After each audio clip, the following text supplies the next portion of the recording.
We have time for millets.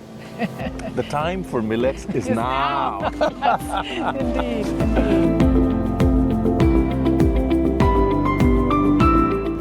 I've always admired the work and the intent that the Gates Foundation has, and I'm very, very happy to be a part of this conversation. It's such a pleasure to meet you. I'm so fascinated by your life story and what brought you here and how we're sitting together in Central Park in New York right now. Is super thrilled for this conversation. Can we jump right in? Can Absolutely. I just ask you about sort of how you think about food and culture? And I'm so interested in how you got on this path. But just going back to how do you see that connection of food and culture? I do a lot of anthropological studies. I have 2 PhDs on food. Wow. So what I've realized after so many years is that food is an outcome of culture, extension of culture. Culture is an extension of agriculture, right? All our culture is based around harvest and sowing. Yeah. And agriculture is an extension of climate, weather, right? Absolutely. Weather decides what we sow decides the culture, and that culture decides the food we eat, right? And so if you talk about climate change and how it's going to change everything, it is for real. Yeah. I do not have a PhD in anything related to food or anything at all, actually, but I sure love food.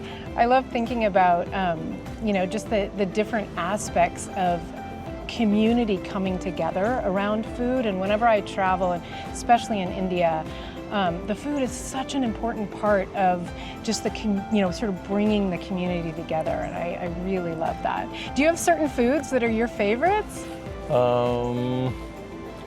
My favorites is a khichdi, which is like just a rice and lentil porridge, just salt, black pepper, and like clarified butter. So it's like the Indian risotto. Right? So you just sort of, it's calming and there's something meditative about it.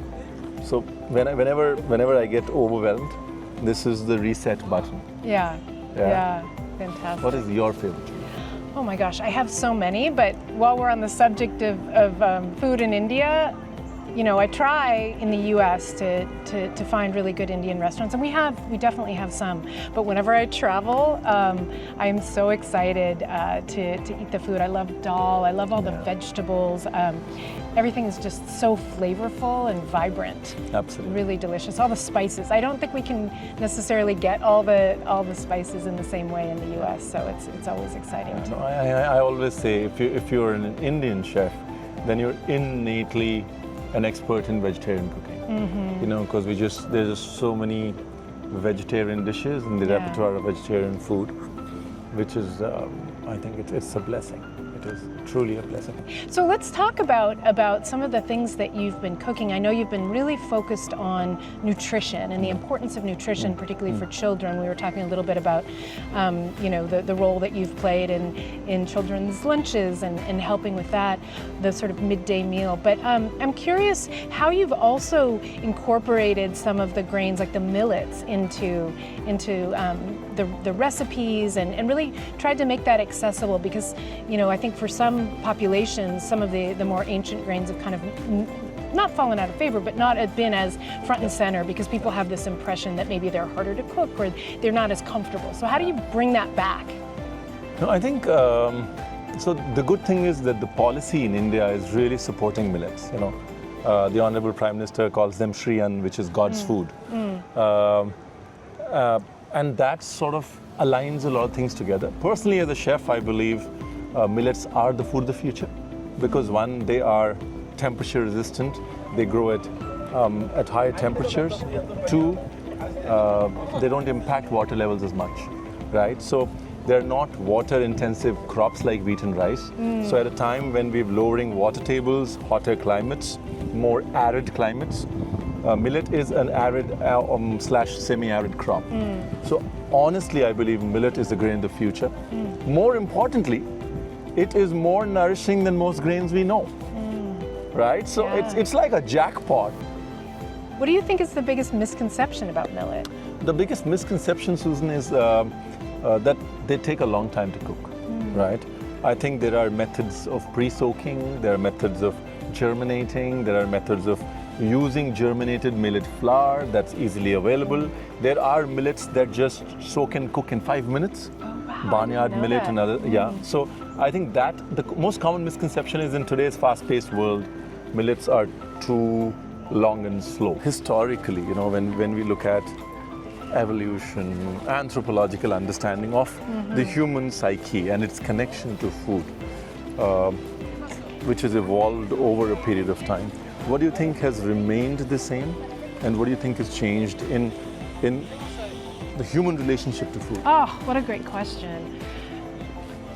Unfortunately, I feel like the fast pace of society sometimes goes against that cultural connection with food, because people are trying to just eat as quickly as possible, or, you know, it's sort of wedged in between things rather than being the centerpiece of the day. I think there are a lot of cultures where it still is kind of the centerpiece of people coming together, and unfortunately, I think in the US sometimes we see people just grabbing something on the go and not taking the time to really, you know, have the sit-down conversations. I think there's something so beautiful and rich about being together with people and having conversation over a meal.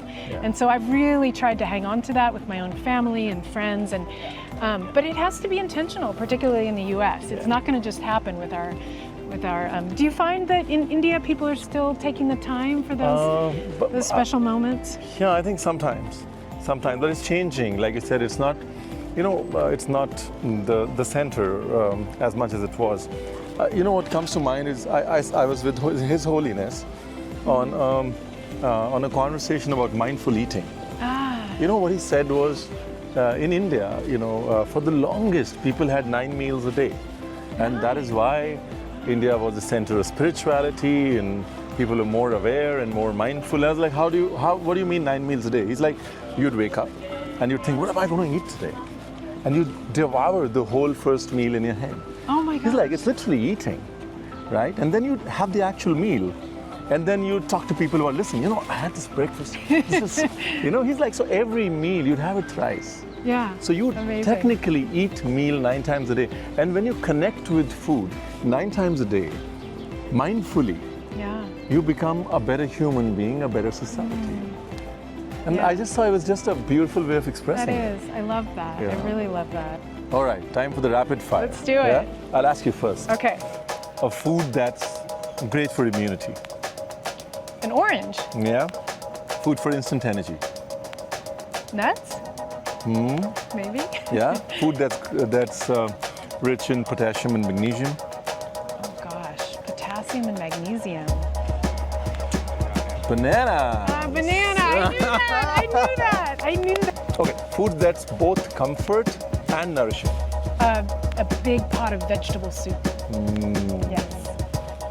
That's a good food. That was the food of the year for India for an entire year. Millets. Yes.